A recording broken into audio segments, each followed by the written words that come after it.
అందరికీ నమస్కారం. Good morning, ఆదాబ్. జేఆర్ మార్నింగ్ న్యూస్ కు స్వాగతం పలుకుతూ ప్రజలరా మొత్తానికి దీపావళి పండుగను ప్రజలు చాలా ఘనంగా జరుపుకున్నారు. గ్రామాల్లో పట్టణాల నుంచి గ్రామాలకు వచ్చిన ప్రజలు తిరుగు ప్రయాణం అయ్యారు పట్టణానికి. ఇకపోతే రాష్ట్రంలో నిన్న సెలవు ఉన్నది కాబట్టి వార్తా కథనాలు ఏంటి అనేది ఒకసారి నిన్నటి మొన్నటి కూడా వార్తలు ఉన్నాయి, అది తెలుసుకుందాము. ముందుగా ఆంధ్రజ్యోతి. బంగాళాఖాతంలో అల్పపీడనం 25 వరకు భారీ వర్ష సూచన.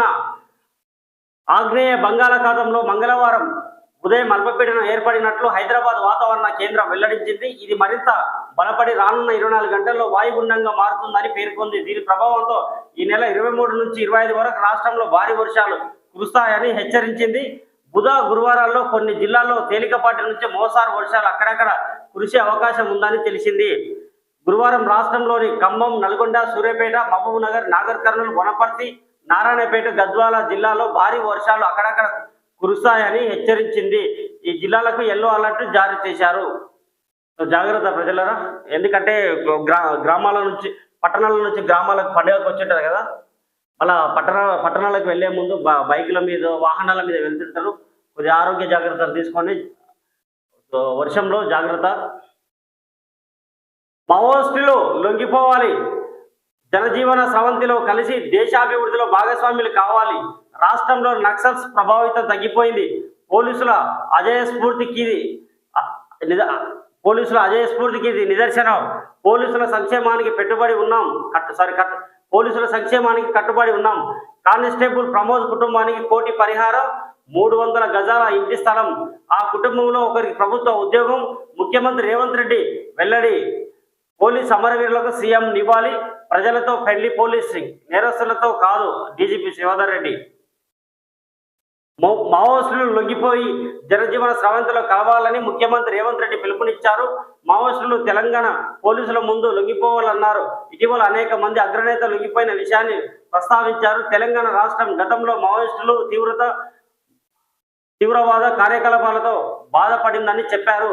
ఇటీవలి కాలంలో ఉగ్రవాదం, నక్సల్స్ ప్రభావం వేగంగా తగ్గుముఖ పట్టాయన్నారు. రాష్ట్ర పోలీసులు అజయ స్ఫూర్తికి ఇది నిదర్శనమని తెలిపారు. మంగళవారం పోలీస్ అమరవీరుల సంస్మరణ దినోత్సవం సందర్భంగా గోషామహల్ స్టేడియంలో ఏర్పాటు చేసిన కార్యక్రమంలో సీఎం రేవంత్ రెడ్డి పాల్గొని అమరులకు నివాళులర్పించారు. పోలీసుల గౌరవం వందనం స్వీకరించిన అనంతరం ఆయన చేసిన కృషిని అభినందించారు.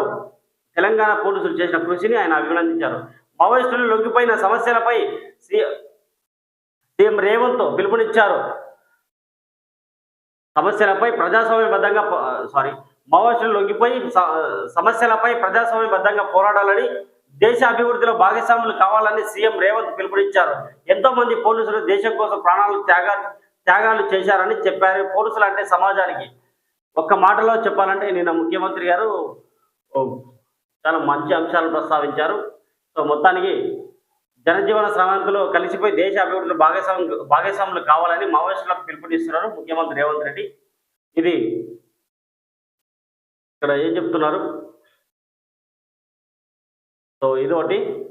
100 జిల్లాల్లో స్వేచ్ఛా వాయువులు, మావోయిస్టు ఉగ్రవాదాన్ని నిర్మూలిస్తున్నాం. 10 ఏళ్ల కిందట 125 జిల్లాల్లో, ప్రస్తుతం 11 జిల్లాలకే పరిమితం. ప్రధాని మోదీ. 2వ పేజీలో మల్లోజుల ఆచరణలకు బైక్ కేటగిరీ భద్రత. కొత్త అభయ్ తిరుపతి. ఆపరేషన్ కగార్ యుద్ధాన్ని నిరసిస్తూ 24న దేశవ్యాప్త బంద్, మావోయిస్టు పార్టీ పిలుపు. 10వ పేజీలో రియాజ్ ఎన్కౌంటర్, కానిస్టేబుల్ ప్రమోద్ హత్య కేసు నిందితుడు పోలీస్ కాల్పులో హతం. ఆసుపత్రిలో కానిస్టేబుల్ వద్ద తుపాకీ లాక్కొని ట్రిగ్గర్ నొక్కేందుకు ప్రయత్నించిన రియాజ్ ఆత్మరక్షణ కోసం పోలీసులు కాల్పులు. రియాజ్ మృతి. నిజామాబాద్ సిపి వెల్లడి. రియాజ్ను పట్టుకునే క్రమంలో కత్తిపోట్లకు గురైన ఆసిఫ్ ను పరామర్శించిన డీజీపీ. ఆయన చికిత్స ఖర్చునంత ప్రభుత్వం భరిస్తుందని హామీ. అది మొన్న జరిగిందిగా, నా పత్రిక రాలేదు, ఇది వార్త. అమెరికా వెళ్లే విద్యార్థులకు ఉపశమనం. F1 నుంచి H1Bకి మారితే $1,00,000 కట్టక్కర్లేదు. తాజా మార్గదర్శకాలు స్వస్థత ఇచ్చిన అమెరికా ఇమిగ్రేషన్ విభాగం ఇప్పటికే అక్కడ ఉన్న వారికి సౌలభ్యం. J1, L1 వారికి మినహాయింపు. ఇప్పటికే H1B వీసా నుండి కంపెనీ మారే వారికి వర్తించదు. కొత్తగా వెళ్లే వారికి పాత వీసాల గడువు ముగిసిన వారికి మాత్రమే $1,00,000 ఫీజు. ఉల్లంఘనలు ఉంటే $1,00,000 కట్టక తప్పదని హెచ్చరిస్తున్న నిపుణులు. రైతులకు రబీ షాక్. చైనా ఎగుమతుల నిలిపివేతతో పెరగనున్న ఎరువుల ధరలు. యూరియా, DAP ఎరువుల్లో 95% చైనా నుంచే రావాల్సింది. మళ్ళీ రైతులకు షాక్ అంట. చెట్లకు బంగారం కాస్తుంది. ఫిన్లాండ్లోని స్ప్రూస్ చెట్లకు పుత్తడి ఖాతా. ఆకుల కోసల్లో బంగారు రేణువులు నేలలోని బంగారాన్ని వేర్ల ద్వారా పీల్చుకొని సూక్ష్మ రేణువులుగా మారుస్తున్న వైనం ఫిన్లాండ్ శాస్త్రవేత్తల పరిశోధనలో వెల్లడి. ఆకుల కోసల్లో బంగారం రేణువులు అంటుంది. చెట్లకు బంగారం కాస్తుంది. 2 పిల్లల నిబంధన ఎత్తివేతకు ఆర్డినెన్స్. రాష్ట్ర ప్రభుత్వం కీలక నిర్ణయం. ఆర్డినెన్స్ బిల్లుపై మంత్రి సీతక్క సంతకం. కేబినెట్ ఆమోదం తర్వాత గవర్నర్ వద్దకు. త్వరలో స్థానిక ఎన్నికల్ని నిర్వహించాల్సిన నేపథ్యంలో ఆర్డినెన్స్ ఎంచుకున్న సర్కార్. 13వ పేజీలో పత్తి రైతులను ఆదుకుంటాం. తేమ పేరుతో రైతులను ఇబ్బంది పెడితే ఉపేక్షించేది లేదు. పాలేరు CCI కేంద్రాన్ని ప్రారంభించిన మంత్రి పొంగులేటి శ్రీనివాసరెడ్డి. నేతలంతా అక్కడే. జూబ్లీహిల్స్ లో ప్రధాన పార్టీల మోహరింపు. రంగంలోకి మంత్రులు, ఎంపీలు, ఎమ్మెల్యేలు. త్వరలో ముఖ్యమంత్రి Revanth Reddy road show. Party తరఫున ప్రచారంలో కేసీఆర్ పాల్గొనే ఛాన్స్. బీజేపీ అభ్యర్థికి మద్దతుగా కేంద్ర మంత్రులు. యూపీ, రాజస్థాన్ సీఎంలు వచ్చే అవకాశం. రసవత్తరంగా మారనున్న ఉప ఎన్నిక ప్రచారం. జూబ్లీహిల్స్ ఉప ఎన్నికల ప్రచారం రసవత్తరంగా మారుతుంది. ఈ ఎన్నికల ఫలితం ప్రభావం వచ్చే GHMC ఎన్నికలపై ఉంటుందన్న అంచనాతో ఆయా పార్టీలు దీన్ని ప్రతిష్టాత్మకంగా తీసుకున్నాయి. సిట్టింగ్ స్థానాన్ని నిలబెట్టుకునేందుకు బీఆర్ఎస్ ప్రధాన ప్రతిపక్షానికి చెక్కు పెట్టేందుకు అధికార కాంగ్రెస్ ఈ 2 పార్టీలకు ధీటుగా నిలిచామన్న సంకేతాన్ని ఇచ్చేందుకు బీజేపీ ప్రచార ప్రతివ్యూహాలకు రంగం సిద్ధం చేసుకున్నాయి. 3 పార్టీలు అగ్రనాయకులు, ఎంపీలు, ఎమ్మెల్యేలు ప్రచారంలో పాల్గొనబోతున్నారు. కేసీఆర్ కూడా పాల్గొనే అవకాశం ఉంది. అధికార పార్టీ మొత్తానికి మంత్రులు, ఎమ్మెల్యేలు, ఎంపీలను, ఇతర రాష్ట్రాల సీఎంలను కూడా దించే అవకాశం ఉందని బీజేపీ కూడా ఆ విధంగానే భావిస్తుందనేది వార్త. భారీగా నామినేషన్లు. చివరి రోజు 160కి పైగా దాఖలు. అర్ధరాత్రి దాకా కొనసాగిన స్వీకరణ. మొత్తం నామినేషన్లు 250 దాటే అవకాశం. RRR ఫార్మాసిటీ బాధిత రైతులు, విశ్రాంత ఉద్యోగులు కూడా నామినేషన్లు. RRR ఫార్మాసిటీ బాధిత రైతులు, విశ్రాంత ఉద్యోగులు కూడా నామినేషన్లు వేశారు. ఇట్లా నామినేషన్లు పెరిగినాయంటే అది ఫలితం అది వేరే రకంగా వచ్చే పరిస్థితి ఉంటుంది. సో అంటే కొందరు ప్రభుత్వం మీద దుష్ప్రచారం చేయడానికి కూడా కొందరు, అంటే పార్టీ పైన, కాంగ్రెస్ పార్టీ పై దుష్ప్రచారం చేయడానికి కొన్ని పార్టీలు కూడా ఈ రకంగా కూడా వ్యూహాలు ఉంటాయి. సో అందులో భాగంగా లేకపోతే రైతుల బాధితులు వేశారు అనేది కూడా తెలియాల్సింది. కాంగ్రెస్ నాయకులు బాహాబాహి. ఓటర్ జాబితాపై 2 నేతల ఘర్షణ. రామత్ నగర్ డివిజన్లో ఘటన. జలవిద్యుత్తో జెన్కోకు 2,000 కోట్లు. రాష్ట్రంలో రికార్డు స్థాయిలో విద్యుత్ ఉత్పత్తి. ఇప్పటికే 5,000 మిలియన్ యూనిట్లు. సీజన్ ముగిసే నాటికి సరికొత్త రికార్డు ఖాయం. రాష్ట్రంలో జల విద్యుత్ ఉత్పత్తి రికార్డు స్థాయిలో జరుగుతుంది. ఈ సీజన్లో రిజర్వేర్లకు భారీ వరద వచ్చింది. ఆ జలాలను ఒడిసి పట్టుకొని విద్యుత్తును ఉత్పత్తి చేయడంతో ఇప్పటిదాకా తెలంగాణ జెన్కో 2,000 కోట్లకు పైగా ఆదాయాన్ని ఆర్జించింది. కరెంటు యూనిట్ ₹4 చొప్పున డిస్కాంలకు విక్రయిస్తుంది. తెలంగాణ జెన్కో ఈ నెల 19న అనేది ఉంది. మిగతా 14వ పేజీ ఆంధ్రజ్యోతి.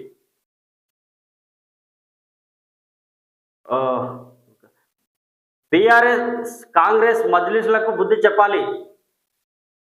ఆ 3 పార్టీలు ఒకటే. కేంద్ర మంత్రి కిషన్ రెడ్డి. ప్రజలు తెలియక ఓట్లేస్తున్నట్టున్నారు. ఆ 3 పార్టీలు ఒకటే అండి కిషన్ రెడ్డి చెప్పారు. దానం కాంగ్రెస్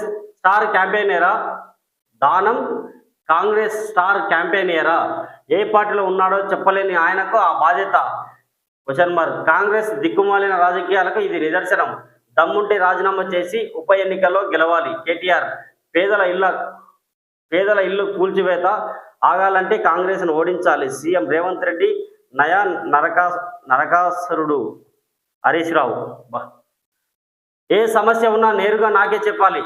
కొండా దంపతులకు సీఎం రేవంత్ సూచన. దీపావళి రోజున ముఖ్యమంత్రితో వారి భేటీ. సమావేశంలో పాల్గొన్న డిప్యూటీ సీఎం బట్టి విక్రమార్క, టీపీసీసీ చీఫ్ మహేష్ గౌడ్ తమ కూతురు సుస్మిత వ్యాఖ్యల పట్ల విచారం వ్యక్తం చేసిన కొండా దంపతులు సున్నితమైన అంశాలపై మాట్లాడేటప్పుడు సమయం మనం పాటించాలి. మహేష్ గౌడ్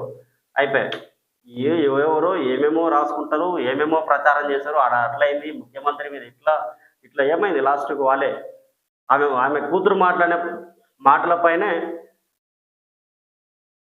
సుస్మిత వ్యాఖ్యల పట్ల విచారం వ్యక్తం చేసిన కొండ దంపతులకి చూసినావా? ఏదో వాళ్ళు మాట్లాడినని చెప్పి ఇష్టానుసారంగా ప్రభుత్వాన్ని బదనం చేసే విధంగా ప్రచారాలు. లాభదాయకం వాళ్లకు, ఊబకాయం పిల్లలకు. ఆర్థికంగా ఎగబాగుతున్న ఆల్ట్రా ప్రాసెస్ ఫుడ్ పరిశ్రమ 13 ఏళ్లలో $38 బిలియన్ల పెరిగిన వ్యాపారం. మరోవైపు ముప్పు ముంగిట పిల్లల ఆరోగ్యం. ప్రపంచ ఆర్థిక వ్యవస్థకు తీవ్ర నష్టం. దేశంలో వచ్చే 10 ఏళ్లలో పిన్న వయసు ఊబకాయాల సంఖ్య 2.70 కోట్లు. 2024-25 ఆర్థిక సర్వే ప్రకారం భారతదేశంలో వినియోగమైన బిస్కెట్లు, చిప్స్, జ్యూసు, సాఫ్ట్ డ్రింక్ వంటి ఆల్ట్రా ప్రాసెస్డ్ ఫుడ్ వ్యాపారం 2006లో $900 మిలియన్ నుంచి 2019లో $38 బిలియన్ పెరిగింది. WHO 13% వార్షిక వృద్ధి. WHO ఇక్వేర్, ఐమార్క్ తదితర సర్వేల ప్రకారం 2011 నుంచి 2021 వరకు 13% వార్షిక వృద్ధి రేటులో ఆల్ట్రా ప్రాసెస్డ్ ఫుడ్ రిటైల్ విక్రయాలు పెరిగాయి. $95.75 బిలియన్. ఫుడ్ సర్వీస్ మార్కెట్ 2020-2025 మధ్యలో 10.3% వృద్ధితో $95.75 బిలియన్ చేరవచ్చని అంచనా. ఇదిగో కొలువులు, అదిగో కొలువు, ఇదిగో మోసం. ఉద్యోగాల ఆశ చూపి డబ్బు కొల్లగొడుతున్న మాయగాలు. 20 నెలల్లో 26,000కు పైగా కేసులు నమోదు. హైదరాబాద్ అయినా ఇట్లా మోసం చేస్తుంటే మోసపోయేటోళ్ళు మనం బాధపడాలి. పోలీసు అధికారులు నిత్యం చెప్తూనే ఉన్నారు సైబర్ నేరగాల నుంచి జాగ్రత్త ఉండాలని. జీసీ లింక్ నీటిలో 50% వాటా ఇవ్వాలి. NWDAకు తెలంగాణ విజ్ఞప్తి. ఈ నెల 1న జరిగిన సమావేశం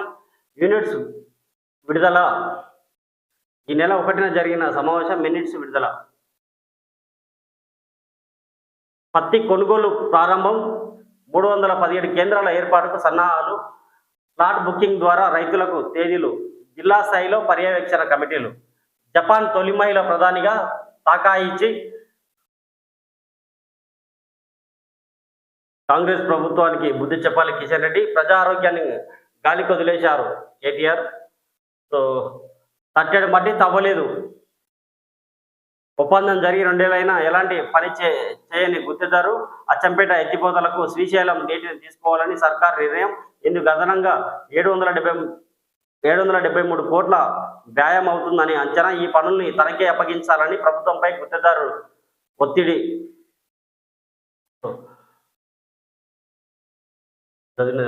అమెరికాలో చదువుకునే విద్యార్థులకు ఊరట. ఓకే, ఇది చదివి. దుష్ట శిక్షణకే ఆపరేషన్ సింధూర్. దీపావళి సందర్భంగా దేశ ప్రజలకు ప్రధాని మోదీ లేఖ. చట్టాలను గౌరవించే వారికి ఫ్రెండ్లీ పోలీసింగ్. మావోయిస్టులు అజ్ఞాతం వీడి జనజీవన స్రవంతిలో కలవాలి. శాంతి భద్రతలు బాగుంటేనే పెట్టుబడుల రక్షణ. బలిమేల ఘటనలో అసలు బాసిన 33 మంది పోలీసుల కుటుంబాలకు స్థలాలు. పోలీసు అమరుల సంస్మరణ కార్యక్రమంలో సీఎం రేవంత్ రెడ్డి. ఈరోజు నమస్తే తెలంగాణ, ఈ రోజు నుంచి నమస్తే తెలంగాణ చదవాలని చెప్పి మెసేజ్లు పెట్టడంతో నమస్తే తెలంగాణ చదవడం జరుగుతుంది. జపాన్ తొలి మహిళా ప్రధానిగా తనే తైకాయిచి. కర్ణాటకలో ఇసుక మాఫియా. ఎమ్మెల్యే లేఖ. హ్యాండ్ శానిటైజర్లతో క్యాన్సర్ ముప్పు. $1,00,000 ఫీజు అందరికీ కాదు అమెరికా. 7 గంటల నిద్రతో మధుమోహానికి చెక్కంట. 25 వరకు భారీ వర్షాలు తెలంగాణలో.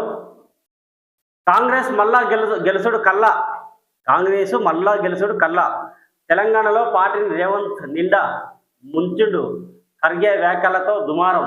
రేవంత్ను సీఎం చేసి తప్పు చేశాం. రెండేళ్లలోనే ప్రజా వ్యతిరేకత. కాంగ్రెస్ పార్టీ జాతీయ అధ్యక్షుడు మల్లికార్జున ఖర్గే తీవ్ర ఆందోళన. సౌత్ ఫస్ట్ సంచలన కథనం. నమస్తే తెలంగాణ ఇంటర్వ్యూ ఇచ్చింది గిట. సో మొత్తానికి ఈ వార్త కాంగ్రెస్ మళ్ళా గెలుచుడు కల్లా అంటే బీఆర్ఎస్ మళ్ళీ గెలుచుడు. బీఆర్ఎస్ మళ్ళీ గెలుస్తుందా? మరి కాంగ్రెస్ మళ్ళా గెలుచుడు కల్లా అంటే బీఆర్ఎస్ మళ్ళీ గెలుస్తుందా? అంటే అదే కదా వాళ్ళు చెప్పే మాట. ప్రజలు పని చేసే వారిని ఎప్పటికైనా గుర్తిస్తారు. ప్రజలు పని చేసే వారిని గుర్తించకపోతే ప్రభుత్వాలను ఎందుకు మారుస్తారు? ఇంట్లో కూర్చొని గప్పాలు కొట్టేతలను గెలిపిస్తారా? ప్రజల్లో ఉండి గెలిపించే వాళ్ళని, పని చేసే వాళ్ళని గెలిపిస్తారు. ముఖ్యమంత్రి రేవంత్ రెడ్డి ప్రభుత్వం ఎట్లా కష్టపడుతుంది ఏందని ప్రజలు గమనిస్తున్నారు. కానీ పార్టీలో కొందరు గందరగోళం సృష్టించవచ్చు.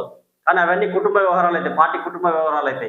అంత తప్ప దానికి పార్టీకి రుద్దడం కరెక్ట్ కాదు. అంటే ఈ పార్టీకి సంబంధించిన పత్రికని అట్లా రాసుకొస్తున్నట్టున్నారు. మొత్తం ఇదే వార్తలు ఉన్నాయి. నాగర్ కర్నూలు జిల్లా సాక్షి. తెలంగాణ రైజింగ్ నేటి నుంచి బ్రహ్మోత్సవాలు. కురుమూర్తి స్వామి బ్రహ్మోత్సవాలు బుధవారం ప్రారంభం కానుండగా నిర్వాహకులు అన్ని ఏర్పాట్లు పూర్తి చేశారు. 12 యూనిట్లలో విద్యుత్ ఉత్పత్తి. జూరాల ఎగువ దిగువలోని 12 యూనిట్లలో విద్యుత్ ఉత్పత్తి కొనసాగుతుందని ఎస్సీ శ్రీధర్ తెలిపారు. వాతావరణం అప్పుడప్పుడు ఆకాశం మేఘావృతం అవుతుంది. ఓ మోస్తారు వర్షం కురిసే అవకాశం ఉంది జిల్లాలో. తెలంగాణ రైజింగ్ 2047 సర్వేలో పాల్గొనండి. తెలంగాణ రైజింగ్ 2047 సిటిజన్ సర్వేలో అందరూ పాల్గొనాలని కలెక్టర్ బాదావత్ సంతోష్ మంగళవారం ఒక ప్రకటన తెలియజేశారు. రాష్ట్ర భవిష్యత్తు రూపకల్పన కోసం ఉద్దేశించిన తెలంగాణ రైజింగ్ 2047 సిటిజన్ సర్వేకు ప్రజల నుంచి విశేష స్పందన లభిస్తుందన్నారు. తెలంగాణ నుంచి కాకుండా వివిధ ప్రాంతాలకు చెందిన పౌరులు పాల్గొని తమ విలువైన సమాచారాన్ని అందిస్తున్నట్లు తెలిపారు. 2047 నాటికి దేశ స్వతంత్రానికి 100 ఏళ్లు పూర్తవుతున్న సందర్భంగా తెలంగాణ రాష్ట్రం ఎలా ఉండాలో ప్రజల నుంచి తగు సలహాలు, సూచనలు స్వీకరించేందుకు రాష్ట్ర ప్రభుత్వం తెలంగాణ రైజింగ్ 2047 సిటిజన్ సర్వే నిర్వహిస్తున్నట్లు తెలిపారు. ఈ నెల 25తో సర్వే ప్రక్రియ ముగుస్తుందని ప్రతి ఒక్కరూ వెబ్సైట్ ఇచ్చారు. ఇక్కడ వెబ్సైట్ను సందర్శించి తమ అమూల్యమైన సలహాలు, సూచనలు అందించాలని ఆయన కోరారు. కలెక్టర్ గెజెట్ ప్రకారమే వేతనాలు చెల్లించాలి. కలెక్టర్ గెజెట్ ప్రకారమే వేతనాలు చెల్లించాలి. జిల్లా గిరిజన సంక్షేమ శాఖలో పనిచేస్తున్న డైరీ వైజ్ వర్కర్లకు కలెక్టర్ గెజెట్ ప్రకారమే వేతనాలు చెల్లించాలని సిఐటియు జిల్లా కార్యదర్శి ఆర్ శ్రీనివాసులు డిమాండ్ చేశారు. ఈ మేర కలెక్టరేట్లో జిల్లా గిరిజన సంక్షేమ శాఖ అధికారి ఫిరంగికి వినతి పత్రం అందజేశారు. ఐబిఈడి డిఫామ్ ఫలితాలు విడుదల. ఉపాధికి ప్రణాళికలు 26-27 సంవత్సరానికి పనులు గుర్తింపునకు గ్రామ సభలు డిసెంబర్ చివరి నాటికి ప్రణాళికలు సిద్ధం చేసేందుకు కసరత్తు. 2025-26లో 70.31% పనులు పూర్తి. అమరుల త్యాగాలు మరవలేనివి. శాంతి భద్రతల పరిరక్షణ కోసం నిరంతరం కృషి. కలెక్టర్ బాదావత్ సంతోష్. నాగర్ కర్నూలు జిల్లా ఎస్పీ గైక్వాడ్ వైభవ్ రఘునాథ్. పోలీసులు లేని సమాజాన్ని ఎవరూ ఊహించలేరని, శాంతి భద్రతలను పరిరక్షించే క్రమంలో ఎందరో పోలీసులు అమరులయ్యారని, విధి నిర్వహణలో అసూలు బాసిన అమరులు త్యాగాలు మరవలేనివని కలెక్టర్ బాదావత్ సంతోష్, ఎస్పీ గైక్వాడ్ వైభవ్ రఘునాథ్ అన్నారు. మంగళవారం పోలీసు అమరవీరుల సంస్మరణ దినోత్సవం సందర్భంగా జిల్లా పోలీసు పరేడ్ గ్రౌండ్ లోని అమరవీరుల స్తూపానికి వారితో పాటు అమరవీరులు కుటుంబ సభ్యులు పూలమాలలు వేసి ఘనంగా నివాళులర్పించారు. డిజిటల్ తరగతులను సద్వినియోగం చేసుకోవాలి. ప్రభుత్వ పాఠశాలలో నిర్వహిస్తున్న డిజిటల్ తరగతులను విద్యార్థులు సద్వినియోగం చేసుకోవాలని డిఈఓ రమేష్ కుమార్ అన్నారు. అంబరాన్నంటిన దీపావళి సంబరాలు. గడువు పెంచినా కనిపించని జోరు మధ్య టెండర్లు. ఇప్పటి వరకు 5,188 దరఖాస్తులు. టెండర్ల ద్వారా 80.64 కోట్ల ఆదాయం. తెగుళ్ళు రైతుల గొల్లు. పూత దశలో సందిగ్ధంగా మిర్చి సాగు. పెరుకులతో వాడిపోయి చనిపోతున్న మొక్కలు, తాజాగా ఆశిస్తున్న బూడిద తెగులు, పెరిగిన రసాయన మందుల వినియోగం, ఇప్పటికే రెండింతలు దాటిన ఖర్చులు, ఫలితం లేని పలు చోట్ల తొలగింపు, పెట్టుబడి కూడా రాదంటూ వదిలేస్తున్న కర్షకులు. ఈ ఫోటోలోని రైతు పేరు రాజేందర్ రెడ్డి. నాగర్ కర్నూలు జిల్లా తిమ్మాజిపేట మండలం మారేపల్లికి చెందిన ఇతను తనకున్న 4 ఎకరాల్లో మిర్చి సాగు చేశారు. ఈసారి అధిక వర్షాలతో పంట వేసి 3 నెలలు గడిచినా ఆశించినంతగా ఎదగలేదు. ముడత తెగులు సోకి మొక్కలు చనిపోతున్నాయి. ఇప్పటికే పలుమార్లు క్రిమిసంహారక మందులను పిచికారీ చేసినా ఫలితం కనిపించడం లేదు. ఇప్పటికే మందులకు రెట్టింపు ఖర్చైనా ఈసారి దిగుబడిపై ఆశలు వదులుకుంటున్నట్లేనని రైతు వాపోయాడు. సో మిర్చి రైతులకు సంబంధించినది. ప్రజలరా, ఇది మార్నింగ్ న్యూస్. సో మన మార్నింగ్ న్యూస్ను లైక్ చేసి షేర్ చేయాలని కోరుతూ, అదేవిధంగా JR న్యూస్ గ్రూప్ మీడియాను సబ్స్క్రైబ్ చేసుకోవాలని కోరుతూ అందరికీ ధన్యవాదాలు.